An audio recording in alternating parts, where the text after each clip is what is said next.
ਰਾਜਪੁਰਾ ਵਿਖੇ ਕੇਂਦਰੀ ਸਿੰਘ ਸਭਾ ਗੁਰਦੁਆਰਾ ਸਾਹਿਬ ਵਿੱਚ ਵਾਪਰੀ ਬੇਅਦਬੀ ਦੀ ਘਟਨਾ। ਸਿੱਖਾਂ ਦਾ ਮਾਰਸ਼ਲ ਆਰਟਸ ਗੱਤਕਾ ਹੋਇਆ ਨੈਸ਼ਨਲ ਖੇਡਾਂ ਵਿੱਚ ਸ਼ਾਮਿਲ। ਮੋਹਾਲੀ ਵਿਖੇ ਚੱਲ ਰਹੇ ਕੌਮੀ ਇਨਸਾਫ ਮੋਰਚੇ ਕਾਰਨ ਪੰਜਾਬ ਸਰਕਾਰ ਨੂੰ ਅਦਾਲਤ ਵੱਲੋਂ ਫਟਕਾਰ। ਮੋਰਿੰਡਾ ਅਤੇ ਦੁਖਨੀਵਾਨ ਗੁਰਦੁਆਰਾ ਸਾਹਿਬ ਵਿੱਚ ਹੋਈ ਬੇਅਦਬੀ ਵਾਂਗ ਹੁਣ ਰਾਜਪੁਰਾ ਵਿੱਚ ਵੀ ਵੱਡੀ ਬੇਅਦਬੀ ਦੀ ਘਟਨਾ ਸਾਹਮਣੇ ਆਈ ਹੈ। ਬੇਅਦਬੀ ਕਰਨ ਵਾਲੇ ਵਿਅਕਤੀ ਦਾ ਨਾਂ ਸਾਹਿਲ ਦੱਸਿਆ ਜਾ ਰਿਹਾ ਹੈ। ਸਵੇਰੇ 7:30 ਵਜੇ ਸਾਹਿਲ ਨਾਂ ਦਾ ਵਿਅਕਤੀ ਰਾਜਪੁਰਾ ਦੇ ਕੇਂਦਰੀ ਸਿੰਘ ਸਭਾ ਗੁਰਦੁਆਰਾ ਸਾਹਿਬ ਵਿੱਚ ਦਾਖਲ ਹੁੰਦਾ ਹੈ। ਕਮੇਟੀ ਦੇ ਪ੍ਰਧਾਨ ਅਮਰਿੰਦਰ ਸਿੰਘ ਕੰਗ ਦੇ ਮੁਤਾਬਕ ਇਹ ਵਿਅਕਤੀ ਪਹਿਲਾਂ ਨੰਗੇ ਸਿਰ ਅਤੇ ਬੂਟ ਪਾ ਕੇ ਗੋਲਕ ਕੋਲ ਪਹੁੰਚਦਾ ਹੈ। ਜਿਵੇਂ ਹੀ ਸੇਵਾਦਾਰ ਇਸ ਵਿਅਕਤੀ ਨੂੰ ਵੇਖਦੇ ਹਨ, ਉਸ ਨੂੰ ਬਾਹਰ ਕੱਢ ਦਿੰਦੇ ਹਨ। ਇਸ ਤੋਂ ਬਾਅਦ ਸਾਹਿਲ ਮੁੜ ਤੋਂ ਗੁਰਦੁਆਰਾ ਸਾਹਿਬ ਦੇ ਅੰਦਰ ਦਾਖਲ ਹੁੰਦਾ ਹੈ ਅਤੇ ਫਿਰ ਬੂਟ ਪਾ ਕੇ ਨੰਗੇ ਸਿਰ ਬੇਅਦਬੀ ਦੀ ਮਨਸ਼ਾ ਨਾਲ ਅੱਗੇ ਵਧਦਾ ਹੈ, ਜਿਸ ਤੋਂ ਬਾਅਦ ਸੰਗਤ ਅਤੇ ਸੇਵਾਦਾਰ ਉਸ ਨੂੰ ਇੱਕ ਕਮਰੇ ਵਿੱਚ ਬੰਦ ਕਰ ਦਿੰਦੇ ਹਨ। ਹੁਣ ਤੱਕ ਇਹ ਵੀ ਸਾਹਮਣੇ ਆਇਆ ਹੈ ਕਿ ਬੇਅਦਬੀ ਕਰਨ ਵਾਲਾ ਵਿਅਕਤੀ ਸਾਹਿਲ ਗੁਰਦੁਆਰਾ ਸਾਹਿਬ ਦੇ ਨੇੜੇ-ਤੇੜੇ ਦਾ ਹੀ ਰਹਿਣ ਵਾਲਾ ਹੈ।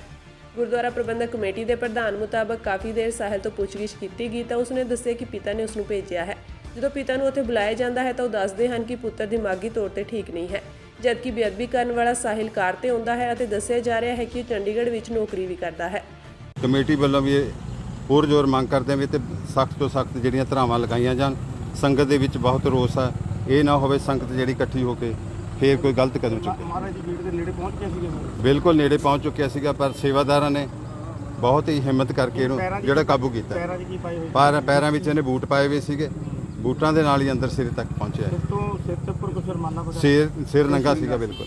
ਜਿਵੇਂ ਕਹਿ ਰਹੇ ਪਹਿਲਾਂ ਇੱਕ ਵਾਰ ਰੋਕਿਆ ਵੀ ਸੀ ਇਹਨੂੰ। ਹਾਂ, ਪਹਿਲਾਂ ਰੋਕਿਆ ਸੀਗਾ, ਬਾਹਰ ਵੀ ਕੱਢਤਾ ਸੀ, ਦੁਬਾਰਾ ਫੇਰ ਇਹ ਆ ਕੇ ਐਂਟਰ ਹੋਇਆ ਦੁਬਾਰਾ ਫੇਰ। ਸਵੇਰੇ 7:15 ਵਜੇ ਇਹ ਸ਼ਖਸ ਅੰਦਰ ਵੜਿਆ ਗੁਰੂ ਸਾਹਿਬ ਦੇ ਦਰਬਾਰ ਦੇ ਵਿੱਚ। ਸੇਵਾਦਾਰਾਂ ਨੇ ਫੜ ਕੇ ਇਹਨੂੰ ਇੱਕ ਵਾਰ ਬਾਹਰ ਕੀਤਾ ਹੈ। ਇਹ ਫੇਰ ਦੁਬਾਰਾ ਅੰਦਰ ਵੜ ਕੇ ਇੱਕ ਬੀਬੀ ਦੇ ਵੀ ਇਹਨੇ ਥੱਪੜ ਮਾਰਿਆ, ਤਾਂ ਉੱਥੋਂ ਫੜ ਕੇ ਇਹਨੂੰ ਫਿਰ ਅਸੀਂ ਅੰਦਰ ਬਿਠਾਇਆ। ਜੋ ਸਾਨੂੰ ਪਤਾ ਲੱਗਿਆ ਨਾਲ ਦੀ ਨਾਲ ਸਾਰੇ ਸਿੰਘ ਸਟਾਫ ਜਿੰਨਾ ਸੀ ਉਹ ਇਕੱਠਾ ਹੋ ਗਿਆ। ਇਹਨੂੰ ਪੁੱਛਗਿੱਛ ਕੀਤੀ, ਇਹ ਦੱਸਦਾ ਨਹੀਂ ਸੀ, ਕੁਝ ਬੋਲਦਾ ਨਹੀਂ ਸੀਗਾ। ਤਾਂ ਬਾਅਦ ਵਿੱਚ ਇਹ ਦੱਸਦਾ ਵੀ ਮੇਰੇ ਫਾਦਰ ਨੇ ਮੈਨੂੰ ਇੱਥੇ ਭੇਜਿਆ, ਇੰਨਾ ਕੀ ਬੋਲਿਆ ਇਹ। ਉਸ ਤੋਂ ਬਾਅਦ ਇਹਦੇ ਫਾਦਰ ਉੱਥੇ ਆਏ, ਉਹ ਕਹਿੰਦੇ ਜੀ ਇਹ ਦਿਮਾਗੀ ਤੌਰ ਤੇ ਠੀਕ ਨਹੀਂ, ਜਿਹੜਾ ਅਕਸਰ ਹੁੰਦਾ ਹੀ ਹੈ ਜਦੋਂ ਵੀ ਬੇਅਦਬੀ ਹੁੰਦੀ ਮਹਾਰਾਜ ਦੀ, ਤਾਂ ਉਹ ਕਹਿੰਦੇ ਦਿਮਾਗੀ ਤੌਰ ਤੇ ਪਾਗਲ। ਇਹ ਬਿਲਕੁਲ ਠੀਕ ਸੀਗਾ, ਜੌਬ ਵੀ ਕਰਦਾ ਹੈ, ਇਹਦੇ ਕੋਲ ਫੋਨ ਵੀ ਸੀਗਾ, ਗੱਡੀ ਤੇ ਆਇਆ ਔਰ ਇਹ ਬਿਲਕੁਲ ਠੀਕ ਹੈ, ਇਹਨੂੰ ਕੋਈ ਪ੍ਰੋਬਲਮ ਨਹੀਂ ਕਿਸੇ ਤਰ੍ਹਾਂ ਦੀ। ਮੈਂ ਸਭ ਤੋਂ ਪਹਿਲੇ ਤਾਂ ਜਿਹੜੀ ਵੀ ਗੱਲ ਹੋਈ ਹੈ ਮੈਂ ਬੜੇ ਦਿਲੋਂ ਸਾਧ ਸੰਗਤ ਤੋਂ ਮੈਂ ਮਾਫੀ ਮੰਗਦਾ। ਅਸੀਂ ਗੁਰੂ ਘਰੇ ਜਾਂਦੇ ਹਾਂ, ਅਸੀਂ ਗੁਰੂ ਘਰੇ ਸੇਵਾ ਵੀ ਕਰਦੇ ਹਾਂ, ਅਸੀਂ ਪੂਰੇ ਤਨ ਮਨ ਧਨ ਨਾਲ ਗੁਰੂ ਘਰ ਨੂੰ ਫੋਲੋ ਕਰਦੇ ਹਾਂ। ਮੇਰਾ ਬ੍ਰਦਰ ਵੀ ਪੂਰੇ ਜਦ ਦਾ ਉਹ ਯੰਗ ਏਜ 'ਚ ਆਇਆ ਉਹ ਗੁਰਦੁਆਰੇ ਨੂੰ ਹੀ ਫੋਲੋ ਕਰਦਾ, ਉਹ ਸੇਵਾ 'ਤੇ ਵੀ ਜਾਂਦਾ ਰਿਹਾ। ਮੈਂ ਤੁਹਾਨੂੰ ਪਿਕ ਦਊਂਗਾ, ਉਹਨੇ ਟੈਟੂ ਵਿੱਚ ਪਾ ਰੱਖਿਆ ਇੱਕ ਓਮਕਾਰ ਦਾ, ਇੱਕ ਉਹਦੇ ਹੱਥ ਤੇ ਹੈਗਾ, ਰਿਸਟ ਤੇ ਹੈ, ਇੱਕ ਉਹਦੇ ਹੱਥ ਤੇ ਹੈਗਾ ਇੱਕ ਓਮਕਾਰ ਦਾ ਟੈਟੂ। ਮਤਲਬ ਬਹੁਤ ਅੱਛੇ ਬੜੇ ਦਿਲ ਨਾਲ ਉਹ ਗੁਰਦੁਆਰੇ ਨੂੰ ਫੋਲੋ ਕਰਦਾ ਜੀ। ਬਟ ਕੁਝ ਰੀਸੈਂਟ ਟਾਈਮ ਤੋਂ ਲਾਸਟ 2-3 ਸਾਲ ਤੋਂ ਥੋੜਾ ਜਿਹਾ ਹੀ ਇਜ਼ ਇਨ ਡਿਪਰੈਸ਼ਨ, ਥੋੜਾ ਜਿਹਾ ਉਹਦਾ ਅਪਸੈਟ ਚੱਲ ਰਿਹਾ ਸੀਗਾ ਉਹ, ਜਿਹਦੀ ਵਜ੍ਹਾ ਨਾਲ ਉਹਦੀ ਦਵਾਈ ਵੀ ਚੱਲ ਰਹੀ ਸੀਗੀ। ਇਹ ਜਿਹੜੀ ਦਵਾਈ ਦੀ ਹੈ ਅਰਸ਼ਦੀਪ ਕਲੀਨਿਕ ਦਾ, ਅਸੀਂ ਉੱਥੇ ਇੱਕ ਹਫ਼ਤਾ ਉਹਨੂੰ ਐਡਮਿਟ ਰੱਖਿਆ ਸੀਗਾ। ਜੋ ਟ੍ਰੀਟਮੈਂਟ ਦਾ ਪੂਰਾ ਅਰਸ਼ਦੀਪ ਕਲੀਨਿਕ ਦਾ ਤੁਸੀਂ ਰੈਫਰੈਂਸ ਵੀ ਲੈ ਸਕਦੇ ਹੋ। 2017 ਦੀ ਗੱਲ ਹੈ, 2018 ਦੇ ਵਿੱਚ ਵੀ ਪ੍ਰੋਬਲਮ ਹੋਈ ਸੀਗੀ, ਬਟ ਅਸੀਂ ਸਿਰਫ ਉਹਨੂੰ ਘਰੇ ਹੀ ਟ੍ਰੀਟਮੈਂਟ ਦਿੱਤਾ ਬਿਕੋਜ਼ ਉਹ ਉਸ ਚੀਜ਼ ਦੇ ਵਿੱਚ ਨਹੀਂ ਜਾਣਾ ਚਾਹੁੰਦਾ ਸੀ। ਸੇਵਾਦਾਰ ਕਹਿੰਦੇ ਪਹਿਲਾਂ ਗੇਟ ਦੇ ਉੱਤੋਂ ਭਜਾਇਆ ਸੀ ਉਹਨੂੰ ਤੇ ਦੁਬਾਰਾ ਫਿਰ ਭੱਜ ਕੇ ਐਂਟਰ ਹੋਣ ਦੀ ਕੋਸ਼ਿਸ਼ ਕੀਤੀ, ਐਂਟਰ ਹੋਇਆ ਤੇ ਅੰਦਰ ਹੋਇਆ ਸੀ ਗੁਰਦੁਆਰਾ ਸਾਹਿਬ 'ਚ ਸੂਟ ਪਾ ਕੇ ਆਇਆ, ਮਰਿਆਦਾ ਦੀ ਉਲੰਘਣਾ ਕੀਤੀ ਹੈ। ਉੱਤੇ ਇਮੀਡੀਏਟਲੀ ਕਾਰਵਾਈ ਕਰ ਰਹੇ ਹਾਂ ਅਸੀਂ ਤੇ ਕਾਬੂ ਕਰਕੇ। ਕਿਹੜੀ ਧਾਰਾ ਮਾਰਦਾ ਹੈ ਮਾਮਲਾ? 295 ਹੈ, 295 ਉਹਦੇ ਤਹਿਤ ਅਸੀਂ ਕਾਰਵਾਈ ਕਰ ਰਹੇ ਹਾਂ। ਸੂਤਰਾਂ ਤੋਂ ਵੀ ਪਤਾ ਲੱਗਿਆ ਕਹਿੰਦੇ ਉਹ ਮਾਨਸਿਕ ਤੌਰ ਤੇ ਵੀ ਬਿਮਾਰ ਹੈ ਜੀ, ਉਹ ਵੈਰੀਫਾਈ ਕਰ ਰਹੇ ਹੈ ਜੀ। ਇੰਡੀਅਨ ਓਲੰਪਿਕ ਐਸੋਸੀਏਸ਼ਨ ਦੁਆਰਾ ਗੱਤਕੇ ਨੂੰ ਰਾਸ਼ਟਰੀ ਖੇਡਾਂ ਵਿੱਚ ਸ਼ਾਮਿਲ ਕਰਨਾ ਸਮੁੱਚੇ ਪੰਜਾਬ ਲਈ ਬੇहद ਮਾਣ ਵਾਲੀ ਗੱਲ ਹੈ। ਇਹਨਾਂ ਵਿਚਾਰਾਂ ਦਾ ਪ੍ਰਗਟਾਵਾ ਆਲ ਇੰਡੀਆ ਗੱਤਕਾ ਫੈਡਰੇਸ਼ਨ ਦੇ ਪ੍ਰਧਾਨ ਹਰਚੰਦ ਸਿੰਘ ਭੁੱਲਰ IPS ਅਤੇ ਪੰਜਾਬ ਗੱਤਕਾ ਐਸੋਸੀਏਸ਼ਨ ਦੇ ਪ੍ਰਧਾਨ ਡਾਕਟਰ ਰਾਜਿੰਦਰ ਸਿੰਘ ਸੋਹਲ ਨੇ ਕੀਤਾ। ਸਿੱਖ ਮਾਰਸ਼ਲ ਆਰਟ ਗੱਤਕਾ ਪਹਿਲੀ ਵਾਰ ਸ਼੍ਰੋਮਣੀ ਗੁਰਦੁਆਰਾ ਪ੍ਰਬੰਧਕ ਕਮੇਟੀ ਵੱਲੋਂ ਮਾਨਯੋਗ ਸਾਬਕਾ ਪ੍ਰਧਾਨ ਪ੍ਰੋਫੈਸਰ ਕਿਰਪਾਲ ਸਿੰਘ ਜੀ ਬਡੂੰਗਰ ਵੱਲੋਂ 2002 ਵਿੱਚ ਸਰਹੰਦ ਫਤਿਹ ਦਿਵਸ ਦੇ ਮੌਕੇ ਤੇ ਖੇਡ ਜਿਹੜੀ ਆ ਦਾ ਪ੍ਰਦਰਸ਼ਨ ਕਰਵਾਇਆ ਗਿਆ ਸੀਗਾ, ਜਿਸ ਨੂੰ ਉਸ ਸਮੇਂ ਬਹੁਤ ਵੱਡਾ ਹੁੰਗਾਰਾ ਮਿਲਿਆ ਤੇ ਇਸ ਨਾਲ ਸ਼੍ਰੋਮਣੀ ਗੁਰਦੁਆਰਾ ਪ੍ਰਬੰਧਕ ਕਮੇਟੀ ਨੇ ਉਤਸ਼ਾਹਿਤ ਹੋ ਕੇ ਇਹਦੀ ਇੱਕ ਜਿਹੜਾ ਡਿਪਾਰਟਮੈਂਟ ਵੱਖਰੇ ਤੌਰ ਤੇ ਖੋਲ੍ਹਿਆ, ਜੋ ਪਿਛਲੇ ਸਮੇਂ ਤੋਂ ਲਗਾਤਾਰ ਕਾਰਜਸ਼ੀਲ ਵੀ ਆ ਤੇ ਵੱਖ-ਵੱਖ ਸਮੇਂ ਗੱਤਕਾ ਪ੍ਰਦਰਸ਼ਨ ਕਰਦੀ ਆ। ਸ਼੍ਰੋਮਣੀ ਗੁਰਦੁਆਰਾ ਪ੍ਰਬੰਧਕ ਕਮੇਟੀ ਵੱਲੋਂ ਆਪਣੇ ਸਮੁੱਚੇ ਸਕੂਲਾਂ ਕਾਲਜਾਂ ਵਿੱਚ ਤੇ ਵੱਖ-ਵੱਖ ਪਿੰਡਾਂ ਵਿੱਚ ਸਮੇਂ-ਸਮੇਂ ਜਿਹੜੇ ਗੱਤਕਾ ਪ੍ਰਦਰਸ਼ਨ ਕਰਵਾਏ ਜਾਂਦੇ ਆ ਤੇ ਜਿਹਨੂੰ ਬਹੁਤ ਵੱਡੇ ਪੱਧਰ ਤੇ ਸਿੱਖ ਕੌਮ ਵੱਲੋਂ ਹੁੰਗਾਰਾ ਮਿਲਦਾ। ਤੇ ਇੱਥੇ ਇਹ ਵੀ ਜ਼ਿਕਰਯੋਗ ਆ ਵੀ ਸਾਬਕਾ ਅਕਾਲੀ ਸਰਕਾਰ ਵੇਲੇ ਇਸ ਗੱਤਕਾ ਨੂੰ ਜਿਹੜਾ ਵਾ ਉਹ ਸਪੋਰਟਸ ਦਾ ਦਰਜਾ ਦਿੱਤਾ ਗਿਆ ਸੀਗਾ ਤੇ ਇਹਦੇ ਲਈ 3% ਦਾ ਕੋਟਾ ਜਿਹੜਾ ਆ ਉਹ ਜਿੱਦਾਂ ਆਮ ਸਪੋਰਟਸਮੈਨ ਨੂੰ ਮਿਲਦਾ ਉਹ ਵੀ ਜਿਹੜਾ ਵਾ ਪੰਜਾਬ ਸਰਕਾਰ ਵੱਲੋਂ ਦਿੱਤਾ ਗਿਆ ਸੀਗਾ, ਜਿਸ ਤਹਿਤ ਬਹੁਤ ਸਾਰੇ ਸਾਡੇ ਨੌਜਵਾਨ ਜਿਹੜੇ ਗੱਤਕਾ ਖੇਡਦੇ ਆ ਤੇ ਉਹਨਾਂ ਨੂੰ ਜੌਬਸ ਸਰਕਾਰ ਵੱਲੋਂ ਪ੍ਰੋਵਾਈਡ ਕੀਤੀਆਂ ਗਈਆਂ। ਮੋਹਾਲੀ ਬਾਰਡਰ ਤੇ ਬੰਦੀ ਸਿੰਘਾਂ ਦੀ ਰਿਹਾਈ ਨੂੰ ਲੈ ਕੇ ਕੌਮੀ ਇਨਸਾਫ ਮੋਰਚੇ ਦੇ ਚੱਲ ਰਹੇ ਧਰਨੇ ਤੇ ਪੰਜਾਬ ਹਰਿਆਣਾ ਹਾਈ ਕੋਰਟ ਸਖਤ ਹੋ ਗਈ ਹੈ। ਅਦਾਲਤ ਨੇ ਡੀਜੀਪੀ ਗੌਰਵ ਯਾਦਵ ਨੂੰ ਤਲਬ ਕੀਤਾ ਹੈ ਅਤੇ 24 ਮਈ ਨੂੰ ਨਿੱਜੀ ਤੌਰ ਤੇ ਪੇਸ਼ ਹੋਣ ਦੇ ਨਿਰਦੇਸ਼ ਦਿੱਤੇ ਹਨ। ਅਦਾਲਤ ਨੇ ਫਟਕਾਰ ਲਗਾਉਂਦੇ ਹੋਏ ਕਿਹਾ ਕਿ ਜਦੋਂ ਤੁਹਾਨੂੰ 1 ਮਹੀਨੇ ਦੇ ਅੰਦਰ ਕੌਮੀ ਇਨਸਾਫ ਮੋਰਚਾ ਦੇ ਨਾਲ ਸ਼ਾਂਤਮਈ ਤਰੀਕੇ ਨਾਲ ਗੱਲਬਾਤ ਕਰਕੇ ਧਰਨੇ ਦੀ ਥਾਂ ਸ਼ਿਫਟ ਜਾਂ ਫਿਰ ਇਸ ਨੂੰ ਖਤਮ ਕਰਨ ਦਾ ਸਮਾਂ ਦਿੱਤਾ ਗਿਆ ਸੀ ਤਾਂ ਉਸ ਤੇ ਕਾਰਵਾਈ ਕਿਉਂ ਨਹੀਂ ਕੀਤੀ ਗਈ। 17 ਮਈ ਤੱਕ ਪੰਜਾਬ ਹਰਿਆਣਾ ਹਾਈ ਕੋਰਟ ਨੇ ਪੰਜਾਬ ਪੁਲਿਸ ਅਤੇ ਸਰਕਾਰ ਨੂੰ ਸਮਾਂ ਦਿੱਤਾ ਸੀ। ਪਿਛਲੀ ਸੁਣਵਾਈ ਦੌਰਾਨ ਪੰਜਾਬ ਪੁਲਿਸ ਨੇ ਕਿਹਾ ਸੀ ਕਿ ਪ੍ਰਦਰਸ਼ਨ ਕਰ ਰਹੀਆਂ ਸਿੱਖ ਜਥੇਬੰਦੀਆਂ ਨਾਲ ਗੱਲਬਾਤ ਚੱਲ ਰਹੀ ਹੈ। 7 ਜਨਵਰੀ 2023 ਤੋਂ ਮੋਹਾਲੀ ਚੰਡੀਗੜ੍ਹ ਸਰਹੱਦ ਤੇ ਧਰਨਾ ਸ਼ੁਰੂ ਹੋਇਆ ਸੀ। ਪਟੀਸ਼ਨਕਰਤਾ ਨੇ ਅਦਾਲਤ ਵਿੱਚ ਪਟੀਸ਼ਨ ਪਾਈ ਸੀ ਕਿ ਧਰਨੇ ਦੀ ਵਜ੍ਹਾ ਕਰਕੇ ਮੋਹਾਲੀ ਫੇਜ਼ 7-8 ਸਮੇਤ ਚੰਡੀਗੜ੍ਹ ਦੇ ਟ੍ਰੈਫਿਕ ਨੂੰ ਅੰਦਰੂਨੀ ਸੜਕਾਂ ਤੋਂ ਜਾਣਾ ਪੈਂਦਾ ਹੈ, ਪਰ ਪੰਜਾਬ ਪੁਲਿਸ ਇਸ ਨੂੰ ਖਤਮ ਕਰਵਾਉਣ ਵਿੱਚ ਫੇਲ ਸਾਬਤ ਹੋਈ ਹੈ। ਸਰਕਾਰ ਨੇ ਕੋਰਟ ਵਿੱਚ ਦੱਸਿਆ ਕਿ ਕੌਮੀ ਇਨਸਾਫ ਮੋਰਚੇ ਦੇ ਨਾਲ 2 ਰਾਊਂਡ ਗੱਲਬਾਤ ਹੋਈ ਹੈ ਅਤੇ ਜਲਦ ਹੀ ਨਤੀਜੇ ਤੇ ਪਹੁੰਚਿਆ ਜਾਵੇਗਾ। ਸਰਕਾਰ ਅਤੇ ਕੌਮੀ ਇਨਸਾਫ ਮੋਰਚੇ ਦੀ ਗੱਲਬਾਤ ਵਿੱਚ ਸਰਕਾਰ ਨੇ ਬਾਪੂ ਸੂਰਜ ਸਿੰਘ ਨੂੰ ਲੁਧਿਆਣਾ ਦੇ ਡੀਐਮਸੀ ਹਸਪਤਾਲ ਤੋਂ ਛੁੱਟੀ ਦਿਵਾਉਣ ਦੀ ਮੰਗ ਨੂੰ ਮੰਨ ਲਿਆ ਸੀ ਅਤੇ ਕਿਹਾ ਸੀ ਕਿ ਉਹ ਬੰਦੀ ਸਿੰਘਾਂ ਦੀ ਰਿਹਾਈ ਦੇ ਲਈ ਕੇਂਦਰ ਸਰਕਾਰ ਅਤੇ ਹੋਰ ਸੂਬਿਆਂ ਦੀ ਸਰਕਾਰਾਂ ਦੇ ਸਾਹਮਣੇ ਮੰਗ ਰੱਖਣਗੇ, ਪਰ ਹੁਣ ਤੱਕ ਇਸ ਬਾਰੇ ਕੁਝ ਵੀ ਨਹੀਂ ਹੋਇਆ ਹੈ। ਪਾਕਿਸਤਾਨ ਵਿੱਚ ਮਾੜੇ ਹਾਲਾਤਾਂ ਦਾ ਅਸਰ ਪਾਕਿਸਤਾਨ ਜਾਣ ਵਾਲੀ ਸਿੱਖ ਸੰਗਤ ਉੱਤੇ ਦੇਖਣ ਨੂੰ ਮਿਲ ਰਿਹਾ ਹੈ। ਦਰਅਸਲ ਇਸ ਵਾਰ ਪਾਕਿਸਤਾਨ ਜਾਣ ਵਾਲੇ ਸ਼ਰਧਾਲੂਆਂ ਦੀ ਗਿਣਤੀ ਅਤੇ ਵੀਜ਼ੇ ਦੀ ਮਿਆਦ ਘਟਾਈ ਜਾ ਰਹੀ ਹੈ। ਜਾਣਕਾਰੀ ਅਨੁਸਾਰ ਸ੍ਰੀ ਗੁਰੂ ਅਰਜਨ ਦੇਵ ਜੀ ਦੇ ਸ਼ਹੀਦੀ ਦਿਹਾੜੇ ਤੇ ਸਿਰਫ 250 ਤੋਂ 300 ਸ਼ਰਧਾਲੂਆਂ ਨੂੰ ਹੀ ਵੀਜ਼ਾ ਮਿਲੇਗਾ, ਜਦਕਿ ਪਿਛਲੇ ਸਾਲ 400 ਤੋਂ ਵੱਧ ਸ਼ਰਧਾਲੂ ਪਾਕਿਸਤਾਨ ਗਏ ਸਨ। ਦੂਜੇ ਪਾਸੇ ਸ਼ਰਧਾਲੂਆਂ ਦਾ ਜਥਾ 28 ਜੂਨ ਨੂੰ ਅਟਾਰੀ ਸਰਹੱਦ ਤੋਂ ਪਾਕਿਸਤਾਨ ਲਈ ਰਵਾਨਾ ਹੋਵੇਗਾ। ਉਹ 16 ਜੂਨ ਨੂੰ ਲਾਹੌਰ ਦੇ ਗੁਰਦੁਆਰਾ ਸ਼੍ਰੀ ਡੇਰਾ ਸਾਹਿਬ ਵਿਖੇ ਮੁੱਖ ਧਾਰਮਿਕ ਸਮਾਗਮ ਵਿੱਚ ਸ਼ਾਮਿਲ ਹੋਣ ਤੋਂ ਬਾਅਦ 17 ਜੂਨ ਨੂੰ ਭਾਰਤ ਪਰਤਣਗੇ। ਇਸ ਤੋਂ ਪਹਿਲਾਂ ਇਹ ਜਥਾ 15 ਤੋਂ 16 ਦਿਨ ਪਾਕਿਸਤਾਨ ਦੇ ਗੁਰੂ ਘਰਾਂ ਦਾ ਦੌਰਾ ਕਰਦਾ ਸੀ, ਜਦੋਂ ਕਿ ਇਸ ਵਾਰ ਇਹ ਦੌਰਾ 7 ਤੋਂ 8 ਦਿਨ ਦਾ ਹੋਵੇਗਾ। ਲਾਹੌਰ ਦੇ ਗੁਰਦੁਆਰਾ ਸ਼੍ਰੀ ਡੇਰਾ ਸਾਹਿਬ ਵਿਖੇ ਸ਼ਰਧਾਲੂ ਸਿਰਫ 1 ਦਿਨ ਠਹਿਰ ਸਕਣਗੇ। ਪਹਿਲਾਂ ਸ਼ਰਧਾਲੂ ਇੱਥੇ 3-4 ਦਿਨ ਠਹਿਰਦੇ ਸਨ। ਦੱਸਿਆ ਜਾ ਰਿਹਾ ਹੈ ਕਿ ਗੁਆਂਢੀ ਦੇਸ਼ ਵਿੱਚ ਤਣਾਅਪੂਰਨ ਮਾਹੌਲ ਕਾਰਨ ਉੱਥੋਂ ਦੀ ਸਰਕਾਰ ਨੇ ਪ੍ਰੋਗਰਾਮ ਵਿੱਚ ਬਦਲਾਅ ਕੀਤਾ ਹੈ। ਪਾਕਿਸਤਾਨ ਗੁਰਦੁਆਰਾ ਪ੍ਰਬੰਧਕ ਕਮੇਟੀ ਦੇ ਪ੍ਰਧਾਨ ਅਮੀਰ ਸਿੰਘ ਨੇ ਐਸਜੀਪੀਸੀ ਅਧਿਕਾਰੀਆਂ ਨੂੰ ਕਿਹਾ ਹੈ ਕਿ ਪਾਕਿਸਤਾਨ ਵਿੱਚ ਬਦਲੇ ਹਾਲਾਤਾਂ ਕਾਰਨ ਅਜਿਹਾ ਕੀਤਾ ਗਿਆ ਹੈ। ਪਾਕਿਸਤਾਨ ਸਰਕਾਰ ਭਾਰਤੀ ਸ਼ਰਧਾਲੂਆਂ ਲਈ ਸੁਰੱਖਿਆ ਦੇ ਪੁਖਤਾ ਇੰਤਜ਼ਾਮ ਕਰ ਰਹੀ ਹੈ। ਸ਼੍ਰੋਮਣੀ ਗੁਰਦੁਆਰਾ ਪ੍ਰਬੰਧਕ ਕਮੇਟੀ ਦੇ ਯਾਤਰਾ ਵਿਭਾਗ ਦੇ ਅਧਿਕਾਰੀਆਂ ਦਾ ਕਹਿਣਾ ਹੈ ਕਿ ਪਾਕਿਸਤਾਨ ਦੂਤਘਰ ਤੋਂ ਅਧਿਕਾਰਤ ਜਾਣਕਾਰੀ ਨਹੀਂ ਮਿਲੀ ਹੈ ਕਿ ਕਿੰਨੇ ਸ਼ਰਧਾਲੂਆਂ ਨੂੰ ਵੀਜ਼ੇ ਦਿੱਤੇ ਜਾ ਰਹੇ ਹਨ, ਪਰ ਪਾਕਿਸਤਾਨ ਗੁਰਦੁਆਰਾ ਪ੍ਰਬੰਧਕ ਕਮੇਟੀ ਦੇ ਅਧਿਕਾਰੀਆਂ ਨੇ ਪੁਸ਼ਟੀ ਕੀਤੀ ਹੈ ਕਿ ਸ਼ਰਧਾਲੂਆਂ ਤੇ ਵੀਜ਼ੇ ਦੀ ਮਿਆਦ ਘਟੀ ਜਾ ਰਹੀ ਹੈ। ਪਟਿਆਲਾ ਦੇ ਗੁਰਦੁਆਰਾ ਸ਼੍ਰੀ ਦੁਖਨਿਵਾਰਨ ਸਾਹਿਬ ਵਿਖੇ ਵਾਪਰੀ ਘਟਨਾ ਤੇ ਐਸਜੀਪੀਸੀ ਦੇ ਸਾਬਕਾ ਪ੍ਰਧਾਨ ਦਾ ਵੀ ਬਿਆਨ ਸਾਹਮਣੇ ਆਇਆ ਹੈ। ਉਹਨਾਂ ਦਾ ਕਹਿਣਾ ਹੈ ਕਿ ਭੀੜ ਵਿੱਚ ਉਸ ਔਰਤ ਤੇ ਗੋਲੀ ਕਿਹਨੇ ਚਲਾਈ ਇਸ ਦੀ ਜਾਂਚ ਹੋਣੀ ਚਾਹੀਦੀ ਹੈ। ਉਹਨਾਂ ਨੇ ਇਸ ਘਟਨਾ ਵਿੱਚ ਗ੍ਰਿਫਤਾਰ ਮੁਲਜ਼ਮ ਨੂੰ ਬਿਨਾਂ ਜਾਂਚ ਦੇ ਹਿਰਾਸਤ ਵਿੱਚ ਲੈਣ ਤੇ ਸਵਾਲ ਖੜੇ ਕੀਤੇ ਹਨ। ਦਰਬਾਰ ਸਾਹਿਬ ਦੇ ਬਿਲਕੁਲ ਨਾਲ ਲੱਗਦਾ ਸਰੋਵਰ ਸਾਹਿਬ ਹੈ, ਉਹਦੇ ਪ੍ਰਕਰਮਾਂ ਦੇ ਵਿੱਚ ਸ਼ਰਾਬ ਪੀ ਲਈ ਸੀ, ਬੋਤਲ ਸ਼ਰਾਬ ਦੀ ਉਹਦੇ ਕੋਲ ਵੀ ਸੀ। ਉਹਦੇ ਸਾਡੇ ਸੇਵਾਦਾਰ ਨੇ ਉਹਨੂੰ ਇਸ ਗੱਲ ਤੋਂ ਵਰਜਿਆ ਕਿ ਮਰਿਆਦਾ ਦੇ ਉਲਟ ਹੈ, ਇਹ ਬੜਾ ਪਵਿੱਤਰ ਸਥਾਨ ਹੈ, ਇੱਥੇ ਇਸ ਤਰ੍ਹਾਂ ਦੀ ਕੋਈ ਐਕਟੀਵਿਟੀ ਨਹੀਂ ਕੀਤੀ ਜਾਂਦੀ। ਉਹਨੇ ਬੋਤਲ ਉਸ ਸੇਵਾਦਾਰ ਦੇ ਮਾਰੀ ਜਿਹਦੇ ਨਾਲ ਉਹ ਸਾਡਾ ਸੇਵਾਦਾਰ ਵੀ ਜ਼ਖਮੀ ਹੋ ਗਿਆ ਸੀ। ਤੋ ਗੁਰਦੁਆਰਾ ਸਾਹਿਬ ਦਾ ਪ੍ਰਬੰਧ ਹੈ, ਇਹਨਾਂ ਨੇ ਫਟਾਫਟ ਪੁਲਿਸ ਵਾਲਿਆਂ ਨੇ ਵੀ ਇਤਲਾਹ ਦਿੱਤੀ, ਮੁਲਾਜ਼ਮ ਇਕੱਠੇ ਕਰ ਲਿਆ, ਪੁਲਿਸ ਪ੍ਰਸ਼ਾਸਨ ਇੱਥੇ ਆਇਆ, ਗੁਰਦੁਆਰਾ ਸਾਹਿਬ ਦਾ ਪ੍ਰਸ਼ਾਸਨ ਇੱਥੇ ਆਇਆ ਔਰ ਉਹ ਔਰਤ ਵੀ ਇੱਥੇ ਵਿਚਕਾਰ ਸੀ। ਉਸ ਸਮੇਂ ਉਸ ਭੀੜ ਵਿੱਚ ਹੀ ਗੋਲੀਆਂ ਚੱਲੀਆਂ, ਜਿਹਦੇ ਨਾਲ ਉਸ ਔਰਤ ਦੀ ਇੱਥੇ ਮੌਤ ਹੋ ਗਈ। ਇਹ ਮਾਮਲਾ ਪੁਲਿਸ ਵਾਲਿਆਂ ਕੋਲ ਪਹੁੰਚਿਆ, ਜੋ ਪੁਲਿਸ ਕਾਰਵਾਈ ਹੈ ਉਹ ਜਾਰੀ ਹੈ। ਉਸ ਸਿਲਸਿਲੇ ਵਿੱਚ ਇੱਕ ਲੜਕਾ ਗ੍ਰਿਫਤਾਰ ਕੀਤਾ ਗਿਆ, ਨਰਮੇਲ ਸਿੰਘ ਸੈਣੀ। ਅਸੀਂ ਮਹਿਸੂਸ ਕਰਦੇ ਹਾਂ ਵੀ ਇਕੱਠ ਵਿੱਚ ਗੋਲੀ ਕਿਹਨੇ ਮਾਰੀ ਆ, ਇਹਦਾ ਜੇ ਪਤਾ ਲਾਉਣ ਦੀ ਗੱਲ ਸੀ। ਪਹਿਲੇ ਕਿਸੇ ਨੂੰ ਬਿਨਾਂ ਆਇਡੈਂਟੀਫਾਈ ਕੀਤੇ, ਬਿਨਾਂ ਪੜਤਾਲ ਕੀਤੇ ਕਿਸੇ ਨੂੰ ਵੱਢ ਦੇਣਾ, ਇਹ ਸਰਾਸਰ ਇੱਕ ਧੱਕਾ ਹੈਗਾ। ਇਸ ਕਰਕੇ ਸ਼੍ਰੋਮਣੀ ਗੁਰਦੁਆਰਾ ਪ੍ਰਬੰਧਕ ਕਮੇਟੀ ਕੇਵਲ ਸਿੱਖ ਨਹੀਂ, ਜੇ ਕਿਸੇ ਨਾਲ ਵੀ ਕਿਸੇ ਧੱਕਾ ਹੋਵੇਗਾ, ਗੁਰੂ ਪਾਤਸ਼ਾਹ ਦਾ ਸਿਧਾਂਤ ਹੀ ਆ। ਇਸੇ ਕਰਕੇ ਸਾਰੀਆਂ ਗੁਰੂ ਸਾਹਿਬਾਨ ਨੇ ਐਡੀਆਂ ਵੱਡੀਆਂ ਸ਼ਹੀਦੀਆਂ ਦਿੱਤੀਆਂ, ਮੋਲਾ ਨਾਲ ਦੇ ਲੜਾਈ ਦਿੱਤੀ, ਖਾਲਸਾ ਪੰਥ ਨੇ ਗਏ ਤੇ ਲੜੀ ਭਾਵੇਂ ਜਿਹਦੇ ਵੀ ਹੱਕਾਂ ਦੇ ਮਾਰਿਆ ਗਿਆ ਕਾਨੂੰਨ ਉਹਦੇ ਖਿਲਾਫ ਗੁਰੂ ਸਾਹਿਬਾਨ ਨੇ ਖਾਲਸਾ ਪਾਸੇ ਮੇਰੇ ਖੜੇ। ਇਸ ਕਰਕੇ ਕਿਉਂ ਤੇ ਅਜੇ ਪੜਤਾਲ ਹੋਣੀ ਹੈ ਅਤੇ ਆਇਡੈਂਟੀਫਾਈ ਹੋਣਾ ਹੈ, ਇਹ ਐਸਟੈਬਲਿਸ਼ ਕਰਿਆ ਜਾਣਾ ਕਿ ਆਖਰ ਗੋਲੀ ਕਿਹਨੇ ਮਾਰੀ ਕੀ ਸਕਦੇ ਇਹ ਤੋਂ ਪਹਿਲਾਂ। ਇਸ ਕਰਕੇ ਮੈਂ ਸਮਝਦੇ ਧੱਕਾ ਸੀਗਾ, ਉਹਦੇ ਵਾਸਤੇ ਸ਼੍ਰੋਮਣੀ ਗੁਰਦੁਆਰਾ ਪ੍ਰਬੰਧਕ ਕਮੇਟੀ ਨੇ ਆਪਣਾ ਫਰਜ਼ ਅੱਵਲ ਪਹਿਚਾਣਦਿਆਂ ਹੋਇਆ ਸਰਦਾਰ ਅਮਰਜੀਤ ਸਿੰਘ ਧਾਰਮੀ ਸਾਹਿਬ ਔਰ ਇਹ ਢਿੱਲੋਂ ਸਾਹਿਬ ਮੁਕੇਸ਼ ਸਾਹਿਬਾਨ ਨੂੰ ਬੇਨਤੀ ਕੀਤੀ ਹੈ ਕਿ ਤੁਸੀਂ ਉਹਨਾਂ ਦਾ ਜਿਹੜਾ ਹੱਕ ਜਿਹੜਾ ਉਹ ਉਹਨਾਂ ਨੂੰ ਮਾਰਿਆ ਨਾ ਜਾਵੇ, ਉਹਨਾਂ ਨੂੰ ਇਨਸਾਫ ਦਿਵਾਉਣ ਦਾ ਚਾਹੀਦਾ। ਸੋਸ਼ਲ ਮੀਡੀਆ ਤੇ ਮਸ਼ਹੂਰ ਨੌਜਵਾਨ ਆਗੂ ਭਗਵਾਨ ਸਿੰਘ ਉਰਫ ਭਾਨਾ ਸਿੱਧੂ ਨੂੰ ਅੱਜ ਪੁਲਿਸ ਨੇ ਬਰਨਾਲਾ ਦੀ ਅਦਾਲਤ ਵਿੱਚ ਪੇਸ਼ ਕੀਤਾ। ਉਸ ਨੂੰ ਥਾਣਾ ਮਹਿਲ ਕਲਾਂ ਦੀ ਪੁਲਿਸ ਵੱਲੋਂ ਅਦਾਲਤ ਵਿੱਚ ਪੇਸ਼ ਕਰਨ ਲਈ ਲਿਆਂਦਾ ਗਿਆ ਸੀ। ਸੁਣਵਾਈ ਦੌਰਾਨ ਅਦਾਲਤ ਨੇ ਪੁਲਿਸ ਨੂੰ ਭਾਨਾ ਦੀ 4 ਦਿਨ ਦੀ ਰਿਮਾਂਡ ਸੌਂਪ ਦਿੱਤੀ ਹੈ, ਜਿਸ ਤੋਂ ਬਾਅਦ ਹੁਣ ਉਸ ਤੋਂ ਰਿਮਾਂਡ ਦੌਰਾਨ ਪੁੱਛਗਿੱਛ ਕੀਤੀ ਜਾਵੇਗੀ।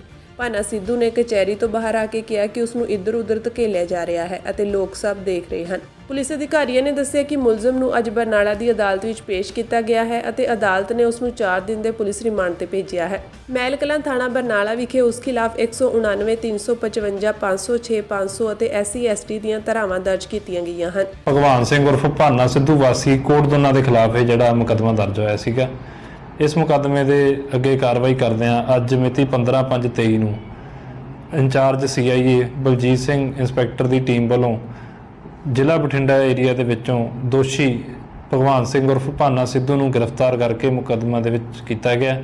ਜਿਹੜਾ ਮੁਕੱਦਮਾ ਹੈਗਾ ਇਹਦੇ ਵਿੱਚ ਇਹਦੇ ਨਾਲ ਇੱਕ ਦੋਸ਼ੀ ਹੋਰ ਹੈ ਅਮਨਾ ਸਿੱਧੂ, ਉਹ ਵੀ ਵਾਸੀ ਕੋਟਦੋਨਾ ਹੈਗਾ, ਉਹ ਵੀ ਇਹਦੇ ਵਿੱਚ ਨਾਮਜ਼ਦ ਹੈ, ਉਹਦੀ ਹਲੇ ਗ੍ਰਿਫਤਾਰੀ ਬਾਕੀ ਹੈ। ਇਸ ਤੋਂ ਬਾਅਦ ਹੁਣ ਭਾਨਾ ਸਿੱਧੂ ਦੇ ਪਿੰਡ ਕੋਟਦੋਨਾ ਵਿੱਚ ਸਿੱਧੂ ਮੂਸੇਵਾਲਾ ਦੇ ਪਿਤਾ ਬਲਕੌਰ ਸਿੰਘ ਅਤੇ ਉਹਨਾਂ ਦੇ ਨਾਲ ਹੀ ਸਮਾਜ ਸੇਵੀ ਲੱਖਾ ਸਿਧਾਣਾ ਤੇ ਭਾਨਾ ਸਿੱਧੂ ਦੇ ਸਮਰਥਕ ਇਕੱਠੇ ਹੋਏ ਹਨ। ਹੁਣ ਉਹਨਾਂ ਵੱਲੋਂ ਕਿਹਾ ਗਿਆ ਹੈ ਕਿ ਬਰਨਾਲਾ ਪੁਲਿਸ ਦੀ ਇਸ ਕਾਰਵਾਈ ਖਿਲਾਫ ਸੰਘਰਸ਼ ਦੀ ਤਿਆਰੀ ਕੀਤੀ ਜਾ ਰਹੀ ਹੈ। ਅਸੀਂ ਇਹ ਤਾਂ ਗੱਲ ਮੰਨਦੇ ਹਾਂ ਕਿ ਭਾਨਾ ਕਈ ਵਾਰੀ ਭਾਵਕ ਹੋ ਕੇ ਸ਼ਬਦਾਂ ਦਾ ਖਿਆਲ ਨਹੀਂ ਰੱਖਦਾ, ਕਈ ਵਾਰੀ ਜਜ਼ਬਾਤੀ ਇੰਨਾ ਹੋ ਜਾਂਦਾ ਕਿ ਸ਼ਬਦ ਜਿਹੜੇ ਉਹ ਤੋਂ ਹੇਠਾਂ ਉੱਤੇ ਹੋ ਜਾਂਦੇ ਆ, ਜਿਹਦੇ ਨਾਲ ਮਨਾਂ ਨੂੰ ਠੇਸ ਵੀ ਪਹੁੰਚਦੀ ਹੈ। ਸਾਡਾ ਮਿੱਤਰ ਆ, ਮੈਂ ਵੀ ਆਮ ਤੌਰ ਤੇ ਬਹੁਤ ਵਾਰੀ ਬੈਠ ਕੇ ਸਮਝਾਉਣਾ ਹੁੰਦਾ ਕਿ ਯਾਰ ਭਾਨੇ, ਜਦੋਂ ਆਪਾਂ ਕੋਈ ਬੋਲਣਾ ਹੈ ਸਾਡੇ ਸ਼ਬਦਾਂ ਦਾ ਬੜਾ ਸੁਮੇਲ ਹੋਣਾ ਚਾਹੀਦਾ। ਅਸੀਂ ਕਿਸੇ ਦਾ ਵਿਰੋਧ ਕਰਨਾ ਸਾਰਥਕ ਵਿਰੋਧ ਹੋਵੇ, ਦਲੀਲ ਨਾਲ ਹੋਵੇ। ਆਪਾਂ ਕੋਈ ਗੱਲ ਰੱਖਣੀ ਹੈ, ਜੇ ਸਾਡੇ ਕੋਲੇ ਠੋਸ ਸਾਡੇ ਕੋਲੇ ਦਲੀਲ ਹੈ ਤਾਂ ਦੁਨੀਆ ਸੁਣਦੀ ਆ। ਅਸੀਂ ਇਸ ਗੱਲ ਨਾਲ ਬਹੁਤੇ ਕਹਿਣਗੇ ਕਿ ਬਾਈ ਉਹਨੇ ਐਂ ਬੋਲਿਆ। ਅਸੀਂ ਮੰਨਦੇ ਹਾਂ ਕਿ ਭਾਨਾ ਜਿਹੜੀ ਗੱਲਾਂ ਬਾਤਾਂ ਉਹਨੇ ਕਈ ਵਾਰੀ ਤੋਂ ਪਹਿਲਾਂ ਵੀ ਬੋਲਿਆ, ਉਹ ਟੋਲਾਂ ਤੇ ਵੀ ਕਈ ਵਾਰੀ ਲੜਿਆ ਖੜ ਕੇ, ਉੱਥੇ ਵੀ ਕਈ ਵਾਰੀ ਉੱਚਾ ਨੀਵਾਂ ਬੋਲ ਜਾਂਦਾ, ਨਹੀਂ ਪਤਾ ਲੱਗਦਾ ਬੰਦਾ ਇੰਨਾ ਹਾਈਪਰ ਹੋ ਜਾਂਦਾ। ਇਸ ਕਰਕੇ ਪਰ ਮੈਂ ਗੱਲ ਅਪੀਲ ਹੀ ਕਰਦਾ ਕਿ ਯਾਰ ਇੱਕ ਭਾਨਾ ਜਿਹੜਾ ਬੰਦਾ ਲਗਾਤਾਰ ਪੰਜਾਬ ਦੇ ਹਰ ਮੁੱਦੇ ਤੇ ਬੋਲਣ ਵਾਲਾ ਬੰਦਾ, ਲੜਨ ਵਾਲਾ ਬੰਦਾ, ਖੜਨ ਵਾਲਾ ਬੰਦਾ ਲੋਕਾਂ ਦੇ ਨਾਲ, ਕਦੇ ਟੋਲਾਂ ਦੇ ਖੜ ਕੇ ਲੜਾਈ ਕਰਦਾ, ਕਦੇ ਏਜੰਟਾਂ ਦੇ ਨਾਲ ਜਾ ਕੇ ਉੱਥੇ ਲੜਦਾ।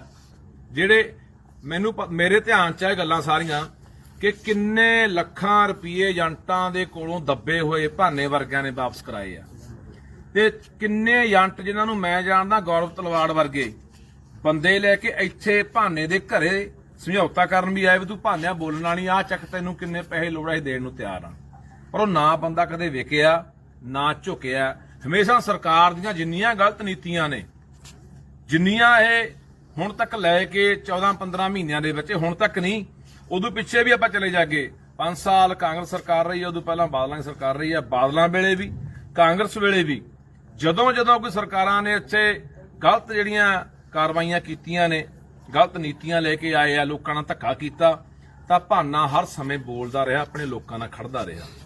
ਹੁਣ ਵੀ ਇਹਦਾ 14-15 ਮਹੀਨਿਆਂ ਦੇ ਵਿੱਚ ਜੋ ਇਹ ਸਰਕਾਰ ਦੀ ਕਾਰਗੁਜ਼ਾਰੀ ਹੈ ਉਹਦੇ ਉੱਤੇ ਭਾਨੇ ਨੇ ਹਰ ਵਕਤ ਬੋਲਿਆ। ਚਾਹੇ ਉਹ ਭਗਵੰਤ ਮਾਨ ਦੀ ਕੋਠੀ ਮੂਹਰੇ ਧਰਨਾ ਲੱਗਿਆ ਵਾ ਸੀਗਾ, ਸਾਡੀਆਂ ਨੌਜਵਾਨ ਕੁੜੀਆਂ ਮੁੰਡੇ ਉੱਥੇ ਬੈਠੇ ਸੀ, ਉੱਥੇ ਵੀ ਜਾ ਕੇ ਉਹਨੇ ਬੋਲਿਆ, ਉਹਨਾਂ ਦੇ ਨਾਲ ਖੜਾ।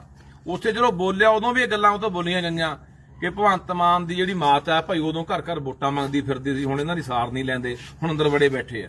ਉਹ ਗੁੱਸੇ 'ਚ ਰੱਖ ਲਓ, ਭਾਵੁਕਤਾ 'ਚ ਰੱਖ ਲਓ, ਬੰਦਾ ਬੋਲ ਜਾਂਦਾ, ਪਰ ਉਹ ਬੰਦਾ ਦਿਲ ਦਾ ਮਾੜਾ ਨਹੀਂ ਆ। ਸਾਰਾ ਨਗਰ ਖੜਾ, ਅਸੀਂ ਉਹਨਾਂ ਦੇ ਪਿੰਡ ਆਏ ਹੋਏ ਆ। ਅੱਜ ਮੇਰੇ ਨਾਲ ਬਾਪੂ ਬਲਕੌਰ ਸਿੰਘ ਖੜੇ ਆ, ਉਹਨਾਂ ਦਾ ਭਾਨਾ ਸਿੱਧੂ ਦਾ ਬਾਪੂ ਜੀ ਖੜੇ ਆ।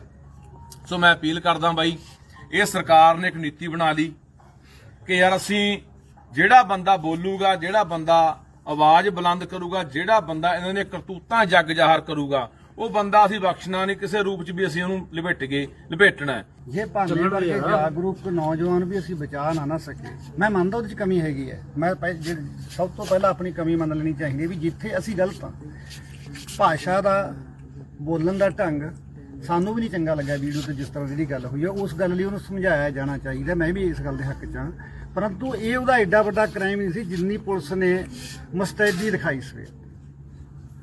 ਕਿੱਦਾਂ ਉਹ ਤਾਂ ਇਸ ਤਰ੍ਹਾਂ ਦਾ ਬਿਹੇਵ ਕੀਤਾ ਜਿਵੇਂ ਉਹ ਲਦੇਨ ਹੁੰਦਾ ਹੈ ਨਾ, ਉਹਨੂੰ ਐਡਾ ਕੀ ਗੁਨਾਹ ਹੋ ਗਿਆ ਸੀਗਾ। ਉਹ ਤਾਂ ਵੈਸੇ ਵੀ ਕੋਈ ਸਰਪੰਚ ਨੂੰ ਕਦ ਬੰਦਾ ਪੇਸ਼ ਹੋ ਜਾਂਦਾ ਜਾ ਕੇ ਉੱਥੇ ਵੀ ਤੇਰੇ ਤੇ ਆ ਪਰਚਾ ਹੈਗਾ, ਕਿਤੇ ਭਗੌੜਾ ਕੋਈ ਜਦੋਂ ਵਿਦੇਸ਼ ਤੋਂ ਆ ਸਕਦਾ ਹੈ, ਉਹ ਇੱਥੇ ਆ ਕੇ ਵੀ ਲੁਕਣ ਨਹੀਂ ਲੱਗਿਆ ਸੀ। ਕਾਂਗਰਸੀ ਆਗੂ ਪ੍ਰਤਾਪ ਸਿੰਘ ਬਾਜਵਾ ਅਤੇ ਸੁਖਪਾਲ ਸਿੰਘ ਖਹਿਰਾ ਵੱਲੋਂ ਅਹਿਮ ਪ੍ਰੈਸ ਕਾਨਫਰੰਸ ਕੀਤੀ ਗਈ, ਜਿਸ ਵਿੱਚ ਉਹਨਾਂ ਨੇ ਆਮ ਆਦਮੀ ਪਾਰਟੀ ਦੀਆਂ ਕਾਰਵਾਈਆਂ ਤੇ ਸਵਾਲ ਖੜੇ ਕੀਤੇ। ਉਹਨਾਂ ਦਾ ਕਹਿਣਾ ਹੈ ਕਿ ਆਮ ਆਦਮੀ ਪਾਰਟੀ ਬਦਲਾਖੋਰੀ ਦੀ ਰਾਜਨੀਤੀ ਕਰ ਰਹੀ ਹੈ, ਜਿਸ ਕਾਰਨ ਕਾਂਗਰਸੀ ਆਗੂਆਂ ਤੇ ਝੂਠੇ ਪਰਚੇ ਦਰਜ ਕਰਵਾਏ ਜਾ ਰਹੇ ਹਨ। ਇਸ ਆ ਸੁਖਪਾਲ ਸਿੰਘ ਖਹਿਰਾ ਨਾਲ ਜਿਹੜਾ ਲਗਾਤਾਰ ਤੇ ਪਰਿਵਾਰ ਦੇ ਨਾਲ ਜਿਹੜਾ ਆਮ ਆਦਮੀ ਪਾਰਟੀ ਦੀ ਗਵਰਨਮੈਂਟ ਨੇ ਤੇ ਭਗਵੰਤ ਮਾਨ ਨੇ ਵਿਸ਼ੇਸ਼ ਤੌਰ ਇੱਕ ਬਦਲਾਖੋਰੀ ਦੀ ਨੀਅਤ ਦੇ ਨਾਲ ਵਾਰੀ-ਵਾਰੀ ਇਹਨਾਂ ਨੂੰ ਪਰੇਸ਼ਾਨ ਕਰਨਾ, ਤੰਗ ਕਰਨਾ, ਟਾਰਗੇਟ ਕਰਨ ਦੀ ਜਿਹੜੀ ਇੱਕ ਪਾਲਿਸੀ ਬਣਾਈ ਹੈ, ਉਹਨੂੰ ਅਸੀਂ ਕੰਡੈਮ ਕਰਨੇ। As leader of the opposition ਸਾਰੀ ਸਾਡੀ ਪਾਰਟੀ, ਸਾਡੇ ਸਾਰੇ ਐਮਐਲਏਜ਼ ਤੇ ਸਾਡਾ ਸਾਰਾ ਕਾਡਰ ਪੰਜਾਬ ਦਾ ਸਾ ਸੁਖਪਾਲ ਸਿੰਘ ਖਹਿਰਾ ਤੇ ਉਹਨਾਂ ਦੇ ਪਰਿਵਾਰ ਨਾਲ ਹੈ।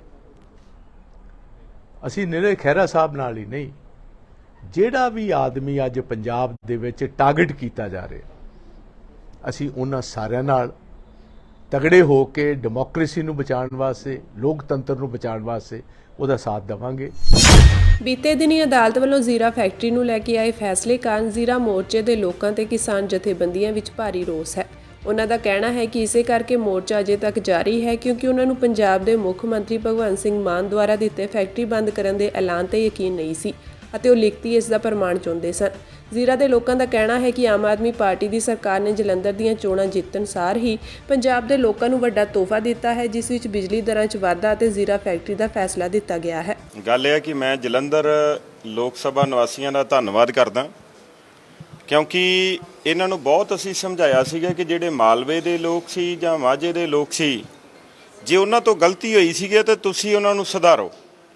ਔਰ ਇਹਨਾਂ ਲੋਕਾਂ ਨੇ ਇੱਕ ਬਹੁਮਤ ਦੇ ਨਾਲ ਜਿਹੜਾ ਹੈ ਕਿ ਇੱਕ ਲੋਕ ਸਭਾ ਦੀ ਸੀਟ ਜਿਹੜੀ ਹੈ ਉਹ ਜਿਤਾਈ ਹੈ। ਔਰ ਅੱਜ ਸਾਰਾ ਪੰਜਾਬ ਜਿਹੜਾ ਪਹਿਲਾਂ ਜਲੰਧਰ ਵਾਸੀਆਂ ਵੱਲ ਦੇਖ ਰਿਹਾ ਸੀਗਾ ਕਿ ਇਹਨਾਂ ਕਰਕੇ ਹੋ ਸਕਦਾ ਨਵਾਂ ਬਦਲਾਅ ਆਵੇ, ਪਰ ਅੱਜ ਆਮ ਆਦਮੀ ਪਾਰਟੀ ਦੀ ਸਰਕਾਰ ਨੇ ਇੱਕ ਜਿਹੜਾ ਗਿਫਟ ਦਿੱਤਾ ਹੈ, ਕਿਉਂਕਿ ਚੋਣ ਜਿੱਤਣ ਤੋਂ ਬਾਅਦ ਪਹਿਲਾ ਗਿਫਟ ਆ ਜਿਹੜਾ ਪੰਜਾਬ ਵਾਸੀਆਂ ਲਈ, ਜਿਹਦੇ ਵਿੱਚ ਬਿਜਲੀ ਦੇ ਰੇਟ ਜਿਹੜੇ ਉਹ ਵਧਾਏ ਗਏ ਨੇ। ਔਰ ਇਹਦੇ ਨਾਲ ਇੱਕ ਸਾਡੇ ਜੀਰੇ ਵਾਲਿਆਂ ਨੂੰ ਹੋਰ ਬੜਾ ਵਧੀਆ ਗਿਫਟ ਦਿੱਤਾ ਗਿਆ, ਜਿਹਦੇ ਵਿੱਚ ਕਿਹਾ ਗਿਆ ਸੀਗਾ ਕਿ ਜੀਰਾ ਸ਼ਰਾਬ ਫੈਕਟਰੀ ਬੰਦ ਹੋਵੇਗੀ। ਔਰ ਅੱਜ ਉਹਦੇ ਵੀ ਹੁਕਮ ਜਿਹੜੇ ਉਹ ਆ ਗਏ ਨੇ ਕਿ ਸ਼ਰਾਬ ਫੈਕਟਰੀ ਜਿਹੜੀ ਆ ਕਿ ਉਹਦੇ ਵਿੱਚ ਜਿਹੜੇ ਮਾਲਕ ਆ ਉਹਨਾਂ ਨੂੰ ਸੁਣਿਆ ਜਾਵੇਗਾ। ਔਰ ਜਿਵੇਂ ਬਿਜਲੀ ਦੀ ਗੱਲ ਕਰਦੇ ਸੀ, ਉਵੇਂ ਕਿਸਾਨੀ ਦੇ ਨਾਲ ਜੁੜੀਆਂ ਗੱਲਾਂ ਸੀ ਕੁਛ। ਇਹ ਕਹਿੰਦੇ ਸੀ ਜੇ ਸਿੱਧੀ ਬਿਜਾਈ ਤੁਸੀਂ ਕਰੋਗੇ ਤਾਂ ਉਹਦੇ ਤੇ 1500 ਰੁਪਈਆ ਜਿਹੜਾ ਕਿ ਉਹ ਹਰ ਕਿਸਾਨ ਨੂੰ ਜਿਹੜਾ ਕਿ ਪਰ ਏਕੜ ਦਾ ਮਿਲਿਆ ਕਰੂਗਾ। ਅੱਜ ਇਹੋ ਜਿਹੀਆਂ ਬਹੁਤ ਸਾਰੀਆਂ ਚੀਜ਼ਾਂ ਨੇ। ਅੱਜ ਲੋਕ ਜਿਹੜੇ ਨੇ ਅੱਜ ਉਹ ਇਸ ਗੱਲ ਨੂੰ ਦੇਖ ਰਹੇ ਨੇ ਕਿ ਜੋ ਸਰਕਾਰ ਤੋਂ ਉਮੀਦਾਂ ਸੀ ਉਹ ਸਰਕਾਰ ਉਹਨਾਂ ਉਮੀਦਾਂ ਤੇ ਪੂਰੀ ਨਹੀਂ ਉਤਰ ਰਹੀ, ਔਰ ਰੋਜ਼ ਜਿਹੜਾ ਲੋਕਾਂ ਦੇ ਉੱਤੇ ਨਵੇਂ ਤੋਂ ਨਵਾਂ ਬੋਝ ਜਿਹੜਾ ਉਹ ਪਾਇਆ ਜਾ ਰਿਹਾ। ਬਹੁਤ ਸਾਰੇ ਲੋਕ ਨੇ, ਜਦੋਂ ਅਸੀਂ ਜਲੰਧਰ ਇਲੈਕਸ਼ਨ ਦੇ ਵਿੱਚ ਸੀ, ਜਿਨ੍ਹਾਂ ਨੇ ਕਿਹਾ ਕਿ ਸਾਨੂੰ ਜਿਹੜੇ ਬਿਜਲੀ ਦੇ ਬਿੱਲ ਜਿਹੜੇ ਨੇ, ਕਿਸੇ ਦਾ 45,000 ਸੀ, ਜਿਨ੍ਹਾਂ ਦੇ ਵਿੱਚੋਂ ਇੱਕ ਪਿੰਡ ਦੇ ਵਿੱਚ ਜਿਹੜਾ ਮੀਡੀਆ ਦੇ ਵਿੱਚ ਆਣ ਕੇ ਵੀ ਉਹਨਾਂ ਨੇ ਕਿਹਾ ਕਿ ਸਾਡਾ ਜਿਹੜਾ ਬਿੱਲ ਆ ਉਹ ਜਿਹੜਾ 27,000 ਦੇ ਕਰੀਬ ਜਿਹੜਾ ਬਿੱਲ ਉਸ ਪਰਿਵਾਰ ਦਾ ਆਇਆ, ਜਦੋਂ ਕਿ ਉਹਨਾਂ ਦੇ ਕੋਲ ਜਿਹੜਾ ਘਰ ਦੇ ਵਿੱਚ ਕੋਈ ਏਸੀ ਨਹੀਂਗਾ, ਕੋਈ ਉਹਨਾਂ ਦੇ ਘਰ ਦੇ ਵਿੱਚ ਕੋਈ ਕੂਲਰ ਨਹੀਂਗਾ। ਔਰ ਜਦੋਂ ਇਹੋ ਜਿਹੇ ਹਾਲਾਤ ਨੇ, ਜੇ ਹੌਲੀ ਹੌਲੀ ਜਿਹੜਾ ਹੈ ਕਿ ਜਿਹੜੇ ਲੋਕਾਂ ਨੂੰ ਜਿਹੜੇ ਗਿਫਟ ਨੇ, ਕਿਉਂਕਿ ਜਿੱਤਣ ਤੋਂ ਬਾਅਦ ਜਿਵੇਂ ਕਹਿੰਦੇ ਕਿ ਅਸੀਂ ਗਿਫਟ ਜਿਹੜੇ ਵੰਡਦੇ ਹਾਂ, ਜਿਹੜੀਆਂ ਸਗਾਤਾਂ ਜਿਹੜੀਆਂ ਦਿੱਤੀਆਂ ਜਾਂਦੀਆਂ ਨੇ, ਇਹ ਤਾਂ ਜੇ ਪਹਿਲੀ ਸਗਾਤ ਆ, ਜੇ ਅੱਗੇ ਵੇਖੋ ਹੁੰਦਾ ਕੀ ਹੈ। ਹਰਿਆਣਾ ਸਿੱਖ ਗੁਰਦੁਆਰਾ ਪ੍ਰਬੰਧਕ ਕਮੇਟੀ ਵੱਲੋਂ ਧੰਨ ਧੰਨ ਸਾਹਿਬ ਸ੍ਰੀ ਗੁਰੂ ਗ੍ਰੰਥ ਸਾਹਿਬ ਜੀ ਦੇ 100 ਪਾਵਨ ਸਰੂਪਾਂ ਦੀ ਆਈ ਮੰਗ ਦੇ ਆਧਾਰ ਤੇ ਦਿੱਲੀ ਸਿੱਖ ਗੁਰਦੁਆਰਾ ਪ੍ਰਬੰਧਕ ਕਮੇਟੀ ਵੱਲੋਂ ਸਾਹਿਬ ਸ੍ਰੀ ਗੁਰੂ ਗ੍ਰੰਥ ਸਾਹਿਬ ਜੀ ਦੇ ਪਾਵਨ ਸਰੂਪ ਪੂਰੇ ਅਦਬ ਸਤਿਕਾਰ ਅਤੇ ਮਰਿਆਦਾ ਸਹਿਤ ਪਾਲਕੀ ਸਾਹਿਬ ਵਿੱਚ ਸੁਸ਼ੋਭਿਤ ਕਰਕੇ ਗੁਰੂ ਉਪਦੇਸ਼ ਪ੍ਰਿੰਟਿੰਗ ਪ੍ਰੈਸ ਗੁਰਦੁਆਰਾ ਰਕਾਬਗੰਜ ਸਾਹਿਬ ਤੋਂ ਰਵਾਨਾ ਕੀਤੇ ਗਏ। ਇਹ ਪਾਵਨ ਸਰੂਪ ਗੁਰਦੁਆਰਾ ਸਾਹਿਬ ਪਾਤਸ਼ਾਹੀ 6ਵੀਂ ਕੁਰੂਕਸ਼ੇਤਰ ਵਿਖੇ ਲੈ ਕੇ ਜਾਏ ਜਾਣਗੇ।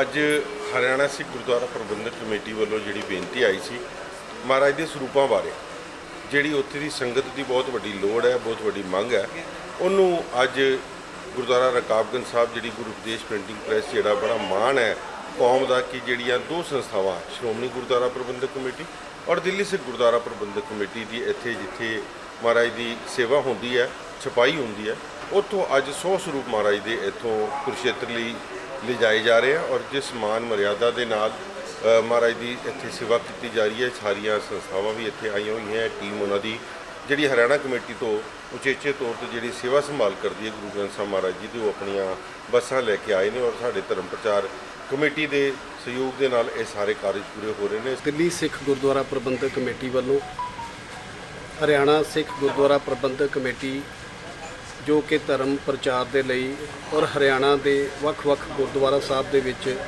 ਧੰਨ ਧੰਨ ਸਾਹਿਬ ਸ੍ਰੀ ਗੁਰੂ ਗ੍ਰੰਥ ਸਾਹਿਬ ਮਹਾਰਾਜ ਜੀ ਦੇ ਪਾਵਨ ਸਰੂਪ ਪਹੁੰਚਾਉਣ ਦੇ ਲਈ ਦਿੱਲੀ ਸਿੱਖ ਗੁਰਦੁਆਰਾ ਪ੍ਰਬੰਧਕ ਕਮੇਟੀ ਵੱਲੋਂ 100 ਗੁਰੂ ਗ੍ਰੰਥ ਸਾਹਿਬ ਮਹਾਰਾਜ ਜੀ ਦੇ ਸਰੂਪ ਅੱਜ ਬੜੇ ਹੀ ਅਦਬ ਸਤਿਕਾਰ ਤੇ ਸ਼ਰਧਾ ਦੇ ਨਾਲ ਇੱਥੋਂ ਭੇਜੇ ਜਾ ਰਹੇ ਆ।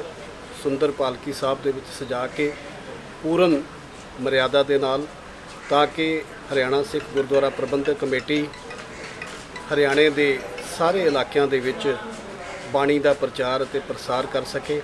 ਬਹੁਤ ਵਧੀਆ ਉਪਰਾਲਾ ਹਰਿਆਣਾ ਸਿੱਖ ਗੁਰਦੁਆਰਾ ਪ੍ਰਬੰਧਕ ਕਮੇਟੀ ਦਾ, ਜਿਨ੍ਹਾਂ ਨੇ ਦਿੱਲੀ ਕਮੇਟੀ ਨੂੰ ਰਿਕੁਐਸਟ ਕੀਤੀ ਸੀ ਕਿ ਲਗਭਗ 100 ਮਹਾਰਾਜ ਜੀ ਦੇ ਸਰੂਪ ਉਹਨਾਂ ਨੇ ਦਿੱਲੀ ਕਮੇਟੀ ਤੋਂ ਡਿਮਾਂਡ ਕੀਤੀ ਸੀ। ਉਹ ਇਸ ਸਰੂਪ ਮਹਾਰਾਜ ਦੇ ਇਲਾਕਿਆਂ ਦੇ ਵਿੱਚ ਸਹਿਜ ਪਾਠ ਦੀਆਂ ਲੜੀਆਂ ਚਲਾਉਣ ਵਾਸਤੇ, ਸਿੱਖਾਂ ਨੂੰ ਸੰਥਿਆ ਕਰਾਉਣ ਵਾਸਤੇ ਲੈ ਕੇ ਜਾ ਰਹੇ ਨੇ। ਇਹ ਸਰੂਪ ਬੜੀ ਹੀ ਮਾਣ ਮਰਿਆਦਾ ਦੇ ਨਾਲ ਇਸ ਬੱਸ ਦੇ ਵਿੱਚ ਜਿਹੜੀਆਂ ਸੰਸਥਾਵਾਂ ਹਮੇਸ਼ਾ ਮਹਾਰਾਜ ਦੇ ਬਿਰਧ ਸਰੂਪਾਂ ਦੀਆਂ ਸੇਵਾਵਾਂ ਕਰਦੀਆਂ ਨੇ, ਉਹ ਲੈ ਕੇ ਜਾ ਰਹੇ ਨੇ। ਬੜੇ ਮਾਣ ਸਤਿਕਾਰ ਦੇ ਨਾਲ ਇਹਨਾਂ ਸਰੂਪਾਂ ਦਾ ਸਵਾਗਤ ਕਰਨ ਵਾਸਤੇ ਵੀ ਹਰਿਆਣੇ ਦੇ ਵਿੱਚ ਬਹੁਤ ਵੱਡੀ ਤਾਦਾਦ ਦੇ ਵਿੱਚ ਅੱਜ ਸੰਗਤ ਇਕੱਠੀ ਹੋ ਰਹੀ ਹੈ ਕੁਰੂਕਸ਼ੇਤਰ ਵਿਖੇ।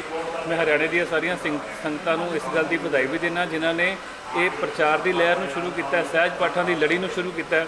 ਉਹਨਾਂ ਤੋਂ ਸਿੱਖਿਆ ਲੈ ਕੇ ਬਾਕੀਆਂ ਦੀ ਸਟੇਟਾਂ ਦੇ ਵਿੱਚ ਵੀ ਇਹ ਲੜੀਆਂ ਸ਼ੁਰੂ ਹੋਣੀਆਂ ਚਾਹੀਦੀਆਂ ਨੇ। ਆਪਾਂ ਦੁਨੀਆ ਨੂੰ ਦੱਸ ਸਕੀਏ ਸਾਡੇ ਗੁਰੂ ਗ੍ਰੰਥ ਸਾਹਿਬ ਜੀ ਦੇ ਕੀ ਉਪਦੇਸ਼ ਨੇ। ਉਹ ਜੇ ਆਪਾਂ ਉਹਨਾਂ ਦੀ ਬਾਣੀ ਨੂੰ ਪੜ੍ਹਾਂਗੇ, ਚਰਨੀ ਲੱਗਾਂਗੇ, ਆਪਾਂ ਲੜੀਆਂ ਨੂੰ ਸ਼ੁਰੂ ਕਰਾਂਗੇ, ਤਾਂ ਹੀ ਪਤਾ ਲੱਗ ਸਕਦੇ ਨੇ।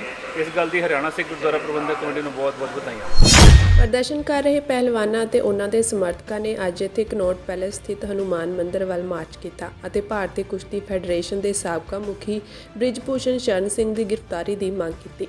ਜੰਤਰ ਮੰਤਰ ਤੇ 25 ਦਿਨਾਂ ਤੋਂ ਪਹਿਲਵਾਨ ਧਰਨੇ ਤੇ ਬੈਠੇ ਹਨ।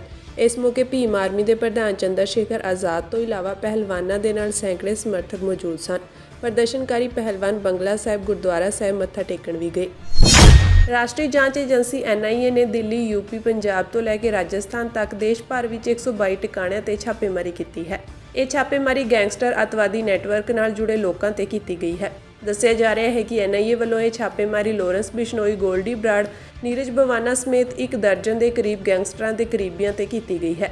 ਜੰਡਿਆਲਾ ਗੁਰੂ ਨੇੜੇ ਪਿੰਡ ਗਦਲੀ ਗੈਰੀ 'ਚ NIA ਵੱਲੋਂ ਛਾਪੇਮਾਰੀ ਕੀਤੀ ਗਈ ਹੈ। ਮਿਲੀ ਜਾਣਕਾਰੀ ਮੁਤਾਬਕ ਭੁਪਿੰਦਰ ਸਿੰਘ ਨਾਂ ਦੇ ਕਥਾਵਾਚਕ ਦੇ ਘਰ ਛਾਪੇਮਾਰੀ ਕੀਤੀ ਗਈ ਹੈ।